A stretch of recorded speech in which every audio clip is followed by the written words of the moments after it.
दो अमीर, दो गरीब, प्रेग्नेंट बहू। उस बूढ़ी औरत का नाम सुषमा है। वह फटी चिटी साड़ी पहने हुए कड़ी धूप में बिना चप्पलों के चली जा रही थी। तभी वह सड़क के बीच एक बड़ी भीड़ देखती है, जहां एक गरीब गर्भवती औरत दर्द में छटपटा रही थी। आह माँ, सुमन दीदी, मुझे बहुत दर्द हो रहा है। मुझसे अब और बर्दाश्त नहीं हो रहा। हिम्मत रखो सुमन। हे भगवान, किसी को मदद के लिए भेजो, कोई तो मदद करो। कुसुम के साथ साथ सुमन का भी पूरा महीना होता है। उन गरीब गर्भवती बहुओं की दशा देखकर सुषमा से रहा नहीं जाता और वह भीड़ को चीर कर आती है। बच्चे के पैदा होने का समय हो चुका है। यहाँ कोई जगह नहीं। यहाँ पास में ही हमारी झोपड़ी है। दोनों कुसुम को उठाकर झोपड़ी में लाते हैं और सुषमा कुसुम की डिलीवरी कराती है। मगर इस बीच उसका मन बीती यादों में खो जाता है।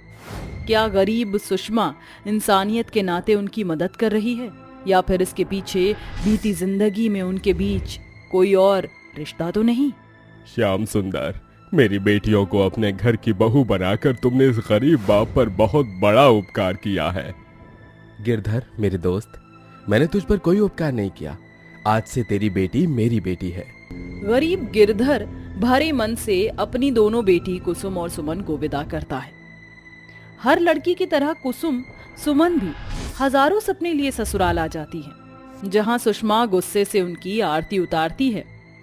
पता नहीं इन गरीब बाप बेटियों ने मेरे पति को कौन सी पट्टी पढ़ाई जो उन्हें बहू बनाकर ले आए। भले ये दोनों गरीब मेरे घर की बहू तो बन गई, मगर इसके लिए इन्हें बड़ी कीमत चुकानी पड़ेगी। इसलिए कि सुमन कुसुम गरीब घर से थी और ना ही वो अपने साथ दहेज लेकर आई थी, सुषमा इस शादी से खुश नहीं थी। वहीं कुछ दिनों में सुषमा के तीसरे चौथे बेटे कबीर और प्रतीक परी और काव्या से लव मैरिज करके आ जाते हैं, जिस पर श्याम सुंदर कहता है, प्रतीक, कबीर, तुम दोनों ने शादी कर ली। अभी मैं जिंदा हूँ, मरा नहीं हूँ, जो तुम दोनों अपने फैसले खुद से लेने लगे। तो क्या करते पिताजी? आपकी मर्जी से अखिलेश भैया और यश भैया की तरह किसी भी ऐरी गैरी से शादी कर लेते। आपने तो जैसे अपने बेटों की जिंदगी बर्बाद करने का ठेका ले लिया है। इसके बाद सुषमा अपनी अमीर बहुओं का स्वागत करती है और उनका गृह प्रवेश कराती है। मगर कौन जानता था कि अमीर बहुओं के पड़े कदम श्याम सुंदर के घर परिवार को तोड़ कर रख देंगी। सासू माँ, ये देखिए, डैडी ने हमारे दहेज का सामान भेजा है। वैसे मम्मी जी, हमारी जेठानियों के घर से दहेज में क्या क्या मिला था? इन दोनों के गरीब बाप ने तो दहेज में एक खोटा सिक्का भी नहीं दिया। पता नहीं कैसे भिखारियों से पाला पड़ा। अपनी अमीर बहुओं के भड़कावे में सुषमा बेचारी गरीब बहुओं को तानों भरी बातें सुनाती है। उस दिन के बाद से ताने सुनना उन गरीब बहुओं के लिए हर रोज की बात हो जाती है। इस बीच सुषमा की चारों बहुएं प्रेग्नेंट हो जाती हैं। सासू माँ, आप बहुत जल्द दादी बनने वाली हैं। मैं और परी प्रेग्नेंट हैं। क्या सचमुच? जुग जुग जियो मेरी बहू रानियों, दूधो नहाओ पूतो फलो। जरा ठहरो। सुषमा जल्दी से परी और काव्या का मुंह मीठा कराती है। ये लो, देसी घी के लड्डू खाओ और मुंह मीठा करो।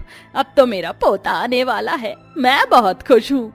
इतने में सुषमा की दोनों बहुएं भी अपने गर्भवती होने की बात बताती हैं। माँ जी, हम दोनों भी माँ बनने वाली हैं, हमें आशीर्वाद दीजिए। इस बात से ना तो सुषमा खुश होती है और ना ही दोनों को आशीर्वाद देती है। समय बीतता है। सुषमा अपनी अमीर प्रेग्नेंट बहुओं के खाने पीने का खास ख्याल रखती है और उन पर खूब प्यार लुटाती। वहीं बेचारी गरीब बहुएं अपनी सास की प्यार भरी नजर को भी तरसती रहती। परी बहू, काव्या बहू, जरा यहाँ आना। अरे सासू माँ, ये इतनी सारी पॉलिथीन कैसी हैं? इसमें तुम्हारे खाने पीने की चीजें हैं। बादाम, काजू, मेवे, मखाने और सेब, अनार, संतरे भी हैं। इसे तुम्हें ताकत मिलेगी और बच्चा तंदुरुस्त होगा। सुषमा जी, परी और काव्या के साथ सुमन और कुसुम बहू भी माँ बनने वाली है। आप उनके लिए कुछ नहीं लाई? ये फर्क क्यों? क्योंकि ये सब खाने की इनकी औकात नहीं। मेरा बस चले तो इनको दाने दाने के लिए तरसा दूं। अपनी सास के मन में इतना नफरत भरी देखकर बेचारी गरीब बहुओं की आंखों से आंसू आ जाते हैं। अब धीरे धीरे चारों को 5 से 6 महीने हो जाते हैं, जहां सुषमा अपनी अमीर प्रेग्नेंट बहुओं की फरमाइश पूरी करने में खूब पैसे खर्च करती, वहीं बेचारी गरीब बहुएं मन मार कर रूखी सूखी रोटी खाकर रह जाती। तभी एक दिन जब गरीब बहुएं सफाई कर रही होती, तभी गली में ठेले वाला आता है। अमरूद ले लो अमरूद, कच्चे कच्चे ताजे ताजे अमरूद, अमरूद ले लो अमरूद। सुमन दीदी देखो ना, गली में कच्चे अमरूद का ठेला भरकर निकल रहा है, मुझे तो लालच आ रहा है। तभी सुमन अपनी सास से डरते डरते कहती है, माँ जी गली में अमरूद वाला आया है, कुसुम का अमरूद खाने का बड़ा मन है, थोड़े पैसे दे दीजिए। मेरे पास क्या फ्री फंड के पैसे आ रहे हैं जो तुम पर लुटाऊं? चल जा यहाँ से। ले ले ले ले ले, ये लो अचारी मटरी खाओगी? क्या हुआ जेठानी जी, सासू माँ ने पैसे नहीं दिए? मगर मेरे पास बहुत पैसे हैं, मैं तुम्हें पैसे दे भी सकती हूँ, मगर उसके लिए तुम्हें मेरे आगे नाक रगड़ना होगा। ये सुनकर कुसुम बौखला कर बोलती है, नहीं सुमन दीदी, आप ये नहीं करोगी, मुझे अमरूद नहीं खाना। और तुम दोनों मेरी एक बात याद रखना, इतना घमंड अच्छा नहीं होता। कुसुम के दिए जवाब से परी और काव्या चिढ़ जाती हैं और आग लगाते हुए कहती हैं, देख लिया सासू माँ, गरीब होकर भी इन दोनों के अंदर कितना घमंड है। पता नहीं अमीर होती तो क्या करती। हाँ भाई, अब एकदम से अमीर घर की बहू बन गई हैं तो घमंड तो दिखाएंगी ही। मुझे तो लगता है कहीं ससुर जी सब कुछ इनके नाम ना कर दें। ये बात सुषमा के मन में घर कर जाती है और अगले दिन जो हुआ उसका अंदाजा किसी को नहीं था। देखिए जी, मैंने जिंदगी में आज तक आपसे कुछ भी नहीं मांगा, मगर आज मैं आपसे कुछ मांगने जा रही हूँ। वादा कीजिए आप मुझे मना नहीं करेंगे। ठीक है, भाग्यवान, वादा करता हूँ। मैं चाहती हूँ कि ये सब कुछ आप परी और काव्या बहू के नाम कर दें। मगर ये तो सरासर नाइंसाफी है। भाग्यवान, इस घर के 4 बेटे और बहुएं हैं, तो सबको सब कुछ बराबर मिलना चाहिए। मेरी बात अभी पूरी नहीं हुई है। अखिलेश और यश को अपनी बीवियों के साथ इस घर से जाना होगा। ये सुनकर सुषमा की दोनों गरीब गर्भवती बहुएं भर आई आंखों से कहती हैं, माँ जी अगर आप ऐसा चाहती हैं तो यही होगा। बाऊजी हमें जाने दीजिए, इसी में हमारे ससुराल की भलाई है। मगर माँ जी बस आपसे एक विनती है, जब हमारे बच्चे इस दुनिया में आएंगे तो पहली तस्वीर हम आपको भेजेंगे, उसके सर पर हाथ रखकर आशीर्वाद दे देना। ये कहकर दोनों गरीब बहुएं अपने सास ससुर का आशीर्वाद लेकर अपने पतियों के साथ भूखे प्यासे सड़कों पर इधर से उधर भटकती हैं। वहीं परिवार टूटकर बिखर जाने के दुख में श्याम सुंदर दुनिया से चले जाते हैं, जिसके बाद परी और काव्या अपनी सास को नौकर बना देती हैं। वहीं बेचारी गरीब गर्भवती बहुएं सड़क बनाने के काम में सीमेंट ईंट धोती और मेहनत से रोटी कमाती। ए बुढ़िया, चल तेरे दिन इस घर में पूरे हुए, अब हमें तेरी जरूरत नहीं। ये घर मेरे पति का बनाया हुआ है, मैं यहाँ से नहीं जाऊंगी। अरे देख तो काव्या, ये बुढ़िया हमें गुस्से में कैसे देख रही है, जैसे कच्चा खा जाएगी। ओहो, मैं तो डर गई। हम भी देखते हैं कि तू यहाँ से कैसे नहीं जाती। दोनों सुषमा को घसीट कर निकाल देती हैं और सुषमा रोते हुए सड़कों पर चली जाती है। मुझे अपने बच्चों को ढूंढना होगा, मगर मैं क्या मुंह लेकर जाऊंगी उनके सामने। तभी अचानक कुसुम को दर्द उठता है और किस्मत सुषमा को उसे उसकी गरीब बहुओं से मिला देती है। थोड़ी ही देर में कुसुम बेटे को जन्म देती है। सुषमा उस बच्चे के सर पर प्यार भरा हाथ फेरते हुए आशीर्वाद देती है, जुग जुग जियो मेरे लाल। माँ! एकाएक सुमन को भी दर्द उठता है। तभी एक गाड़ी झोपड़ी के बाहर रुकती है और प्रतीक और कबीर अंदर आकर सुमन को अस्पताल लाते हैं, जहां उनकी अमीर घमंडी पत्नियां भी मौजूद थीं। सुमन, हिम्मत मत हारना, अखिलेश भैया, भाभी को कुछ नहीं होगा। थोड़ी देर में सुमन एक बेटी को जन्म देती है। सभी के डर भरे चेहरे खुशी में बदल जाते हैं और प्रतीक कहता है, सुमन भाभी, कुसुम भाभी, हमारी पत्नी की वजह से आप दोनों की ऐसी हालत में जाने क्या क्या सहना पड़ा। अगर मुझे और कबीर को जरा सा भी अंदाजा होता कि हमारी पत्नी हमारे हंसते खेलते घर परिवार को तोड़कर रख देंगी तो हम इनसे कभी शादी नहीं करते। देवर जी, जो हो गया सो हो गया, उसे भूल जाइए। आपका परिवार शुरू होने जा रहा है। उस मासूम के बारे में तो सोचिए जिसने अभी इस दुनिया में आंखें भी नहीं खोली। आई एम सॉरी सुमन भाभी, मुझे माफ कर दीजिए, हमसे बहुत बड़ी गलती हो गई। आप सभी हमें माफ कर दीजिए। गरीब बहुओं के समझाने पर सभी परी और काव्या को माफ करके एक मौका देते हैं, जिसके बाद उनके घर की खुशियां एक बार फिर लौट आती हैं। अक्षरा, जरा मुझे भी अपना मेकअप लगाने के लिए दोगी? हाँ, ये लो। परी, मगर इसमें बस थोड़ा सा ही फेस पाउडर है। परी बचे हुए मेकअप से ही रेडी होने लगती है कि तभी गंगा वहाँ आती है। अक्षरा, पायल, अर्पिता, कविता बहू, तुम चारों तैयार हो गई? जी माँ जी, मैं और कविता तैयार हैं। अक्षरा बहू, जल्दी करो, बारात निकलने के लिए तैयार खड़ी है। ओहो मम्मी जी, ऐसे जल्दी मत मचाइए, मुझे मेकअप कर लेने दीजिए। एक तो कहीं से भी हमारा ससुराल शादी वाला घर नहीं लग रहा। अरे हम चारों भाभियों के इकलौते देवर की शादी है, मगर हम बहुओं के लिए एक नई साड़ी भी नहीं खरीदी किसी ने। परी, इसके लिए तुम सासू माँ को क्यों सुना रही हो? कितनी मुश्किल से तो देवर जी की शादी हो रही है और हम गरीब बहुओं के ससुराल में थोड़ी खुशी आने जा रही है। ओ प्लीज अर्पिता भाभी, अब आप अपना लेक्चर शुरू मत कर देना। ये कहानी है गंगा देवी के घर की, जो अपने 5 बेटे गोपाल, आनंद, अर्जुन, आयुष, अखिलेश और 4 बहू अर्पिता, कविता, परी और अक्षरा के साथ छोटी सी झोपड़ी में गरीबी में रह रही थी। अर्पिता और कविता अपने ससुराल की मजबूरियों को समझती थी, वहीं लव मैरिज करके आई परी और अक्षरा गरीबी के चलते बस अपनी सास को सुनाती रहती थी। और आज गंगा के 5वें बेटे अखिलेश की शादी है, जहाँ दुल्हन बन सुमन बगिया में बैठी फूलों से बातें कर रही है। मेरे प्यारे फूलों, मेरे जाने के बाद भी तुम सब बस ऐसे ही मुस्कुराते रहना। माँ, मेरे ससुराल जाने के बाद मेरे इन फूलों की बगिया को मुरझाने मत देना। माँ, इन्हें रोज पानी देना। मेरे प्यारे पौधों का ख्याल रखना, ताकि इनमें ऐसे ही रंग बिरंगे खूबसूरत फूल यूं ही खिलते रहें। तू बिल्कुल चिंता मत कर मेरी बच्ची, मैं तेरे लगाए इन फूलों को कभी मुरझाने नहीं दूंगी। कुछ ही देर में अखिलेश और सुमन की शादी हो जाती है और सुमन अपने साथ अपनी एक पुरानी सिलाई मशीन लेकर ससुराल आ जाती है, जहां उसकी 2 जेठानियां उसका स्वागत करती हैं। देवरानी जी, इस कलश को अपने सीधे पैर से गिराकर अंदर आ जाओ। जी जेठानी जी। आओ देवरानी जी, हमारे इस माचिस के डिब्बे जैसे छोटे से ससुराल में तुम्हारा स्वागत है।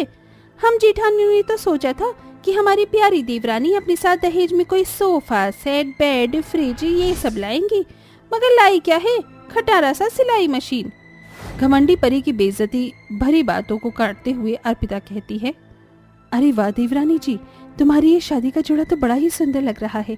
बड़ा ही महंगा लहंगा लगता है, किसी महंगे मॉल से खरीदा होगा, है ना? जी नहीं जेठानी जी, ये लहंगा मैंने खरीदा नहीं, बल्कि खुद सिला है। मुझे सिलाई आती है। और परी भाभी, यूँ तो मैं रिश्ते और उम्र दोनों में ही आपसे छोटी हूँ, मगर घर छोटा हो या बड़ा, मगर रिश्तों में प्यार होना चाहिए, क्योंकि घर परिवार प्यार से बनता है। सुमन के अंदर परिवार को साथ लेकर चलने की सोच उसकी जेठानी, जेठ, पति और सास का दिल जीत लेती है। ऐसे ही दिन बीतते हैं। तभी एक दिन जब सुमन अपनी जेठानी के साथ सब्जी खरीद कर बाजार से लौट रही होती है, तभी वो सड़क के बीच में बने फूलों के पेड़ों को कुछ सरकारी आदमियों के हाथों कटते हुए देखती है। सुमन उन फूलों के पौधों को लाकर अपने ससुराल के खाली आंगन में बो देती है और उनका रोज बहुत ही अच्छे से ख्याल रखती है। थोड़े ही दिनों में उनमें फूल खिलने लगते हैं। तभी सुमन अपनी जेठानी अक्षरा और अपनी जेठ से लड़ते देखती है। मुझे कुछ नहीं पता अर्जुन, इस बार मुझे नई साड़ी चाहिए तो चाहिए। अरे औरों के पति तो उनसे चांद तारे उन्हें तोड़कर लाकर देते हैं, तो मुझे एक साड़ी भी नहीं दिला सकते हो? हाँ, आसमान तो उनके पप्पा का है, चंद्रयान की औलाद नहीं लग रहे हैं वो सारे। देखो, मैं तुम्हारे आगे हाथ जोड़ता हूँ, मेरी माँ क्यों सुबह सुबह मेरा खून पी रही हो? जैसे मेरे पास पैसे आ जाएंगे मैं तुम्हारे लिए साड़ी ला दूंगा। पिछले 3 सालों से तुम यही बोलकर टरका रहे हो कि पैसे आ जाने दो, साड़ी खरीद दूंगा, मगर ये गरीबी का टंटा खत्म ही नहीं होता।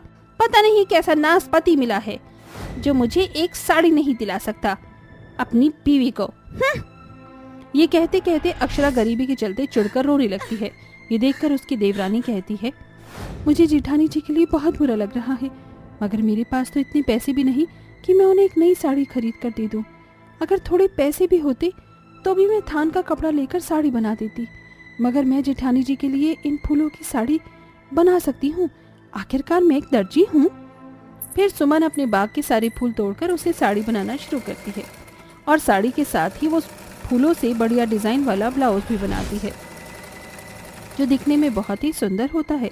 फिर सुमन फूलों वाली साड़ी अपनी जेठानी अक्षरा को देती है। ये लीजिए जेठानी जी, आपको नई साड़ी चाहिए थी ना, मैंने आपके लिए फूलों से नई साड़ी बनाई है। अपनी गरीब देवरानी की फूलों वाली बनाई साड़ी देखकर सुमन की जेठानी बहुत खुश होती है। वाओ, ये फूलों वाली साड़ी कितनी सुंदर है। थैंक यू सो मच मेरी प्यारी देवरानी इस सुंदर साड़ी के लिए। अरे वाह देवरानी जी, तुम तो बड़ी टैलेंटेड हो। देखो ना, मेरी भी सारी की सारी साड़ियाँ फट गई हैं। क्या तुम मेरे लिए भी इन फूलों से शेडो साड़ी बना दोगी, जैसे साड़ी आलिया ने रॉकी और रानी की प्रेम कहानी में पहनी थी? हाँ हाँ जेठानी जी, गरीब दर्जी देवरानी आपके लिए बिल्कुल आलिया जैसी ही साड़ी बनाएगी, वो भी इन फूलों से। अपनी दूसरी जेठानी की फरमाइश पर इस बार गरीब सुमन उसके लिए भी ताजे ताजे फूलों को तोड़कर अलग अलग फूलों को सिलकर जैसे ही गुलाब जैस्मिन लिली को लगाकर बहुत ही सुंदर साड़ी बनाकर उसे देती है। ये लीजिए जेठानी जी, आपकी फूलों वाली साड़ी। अरे वाह, ये फूलों वाली साड़ी तो डिट्टो आलिया की साड़ी जैसी ही लग रही है। सच में मेरी प्यारी देवरानी, तुम्हारी सिलाई का तो जवाब ही नहीं। फिर अचानक ही सुमन अपनी तीसरी और चौथी जेठानी को उम्मीद लगाए हुए परी की फूलों वाली साड़ी को देखते हुए अपनी फटी हुई साड़ियों को देखकर दिल ही दिल में बहुत दुखी हो जाती है, जिसे उनकी गरीब देवरानी देख लेती है और उसे उनकी ख्वाहिश समझते देर नहीं लगती, जिसके पास वो अपनी दोनों जेठानी और अपनी सास के लिए भी फूलों वाली बहुत ही सुंदर सी साड़ी बनाकर उन्हें देती है। अर्पिता दीदी, कविता दीदी, ये फूलों वाली साड़ी आपके लिए, और माँ जी, ये साड़ी मैंने आपके लिए बनाई है। शुक्रिया देवरानी। सच बोलो तो मैं और कविता भी ये फूलों वाली साड़ी पहनना चाहती हैं, मगर तुम्हें कह नहीं पाई, फिर भी तुम समझ गई। समझती कैसे नहीं, अब मेरे लिए मेरी जेठानी नहीं, आप बड़ी बहन हैं। सच में सुमन बहू, वैसे तो तू अपनी चारों जेठानियों से छोटी है, मगर इस गरीबी के चलते एक डर मुझे हमेशा खाता रहता था कि कहीं परी और अक्षरा बहू चली ना जाए, मगर तूने इन फूलों वाली साड़ी बनाकर उनकी फरमाइश पूरी करके इस घर को टूटने से बचा लिया। अब जब कहीं भी सुमन की जेठानियां उसकी बनाई फूलों की साड़ी पहनकर जाती तो औरतें उन्हें देखती ही रह जाती। तभी उनके घर के पास रहने वाली मोहिनी उनसे पूछती है, अरे क्या बात है, तुम चारों ऐसी टिप टॉप बनकर कहाँ जा रही हो, और तुम्हारी ये साड़ी तो बड़ी ही सुंदर लग रही है, एकदम नया पीस है, कहाँ से खरीदा? मोहिनी आंटी, ये साड़ी हमने खरीदी नहीं, बल्कि हमारी देवरानी ने अपने हाथों से हमारे लिए बनाई है, उसे दर्जी का काम आता है। फिर तो मुझे भी तुम्हारी देवरानी से ऐसी ही फूलों वाली साड़ी बनवानी है। इस तरह से सुमन के हाथों के हुनर के कारण घर बैठे ही उसे फूलों वाली साड़ी बनाने का ऑर्डर मिलता है। उन फूलों वाली साड़ियों को बनाने में वो गरीब देवरानी अपनी पूरी मेहनत और लगन लगा देती, इसलिए सुमन की सिली हुई फूलों की साड़ी पर सफाई से काम लोगों को बहुत पसंद आता है और उसका काम बढ़ता रहता है।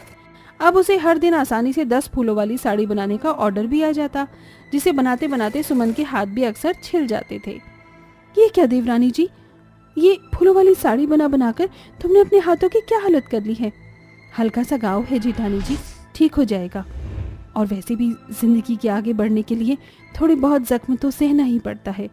तो फिर आज से हम चारों जेठानियां भी मिलकर अपनी प्यारी देवरानी के साथ ही फूलों वाली साड़ी बनाएंगी। वैसे भी जो एक दूसरे की तकलीफों को सह ले वही तो अपने होते हैं। कविता की इस बात पर सभी देवरानी जेठानी की आंखों में आंसू भर आते हैं और उस दिन के बाद से सुमन की चारों जेठानियां उसके साथ मिलकर फूलों वाली साड़ी बनाती हैं, जो कि बाजार में सबसे ज्यादा बिकती। आखिरकार धीरे धीरे उनकी फूलों वाली साड़ी एक ब्रांड बन जाती है और उनके हालात पूरी तरह से ठीक हो जाते हैं।